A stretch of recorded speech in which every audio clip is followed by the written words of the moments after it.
just barely over 4 years at the airline. So I was a captain for 22 of my 26 years at the airline.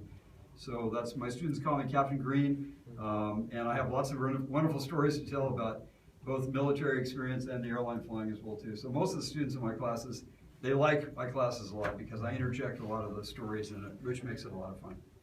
We have and then after I retired from the airline, my wife and I went to China for a year. We taught in Shanghai at Jiaotong Dashui for 1 year there before we came back to where we live right now. And it was great. So I got to learn a little bit about the Asian culture there. We also lived in the Philippines for 3 years when I was in the military. So back then I flew into Korea many, many times. We actually flew up here. Our tasking agency was at Atsugi, Japan. We would fly from Atsugi up here, and we'd come over here to Osan or Busan or Daegu or one of the other destinations here in Korea. So we spent a lot of time here back in the 70s. That was quite a while ago, so it was a lot of fun. So I have very fond memories of my experiences here in Korea as well too. And then when we came back, we lived in New York for the last 10 years that I was flying. We lived right in Manhattan, downtown New York. Which I thought was a big city until I went to Shanghai, and then I realized New York's actually a small town compared to it.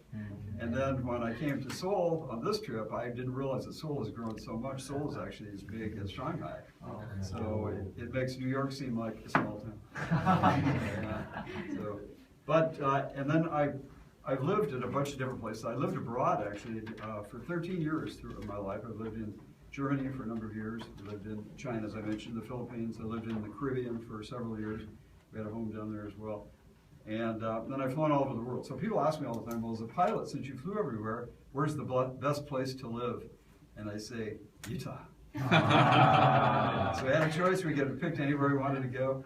I chose Utah because, and we don't live down in Provo where the airport is. We live up the canyon. I drive up the canyon to Beaver Valley, which is about 40 minutes away from the airport. It's beautiful up there. So my drive up and down the canyon every day is beautiful. I see deer and elk and bald eagles, and there's a river up the canyon there. Utah's really a beautiful place to live, and that was our choice. We chose to live there out of all the places we could have lived anyway too. And it's interesting that with all the places I've lived under different economic systems as well too. Of course, America is a republic, as is South Korea here. But I lived in Germany, which is a very socialistic country. We lived in China, which is a communist country. We lived in the Philippines. Well, full time we were there, it was a dictatorship under Marcos. So I lived in all of those type of systems. Trust me, the republic is the best way to go. Where you're free to be able to choose, like where you guys can choose where you want to go to school. You can choose what education you want, what you want to do in your life. Many young people don't have choices like that. In China, in fact, they don't even have a choice there. They're told, if they're we taught PhD candidates, they're told what they will study.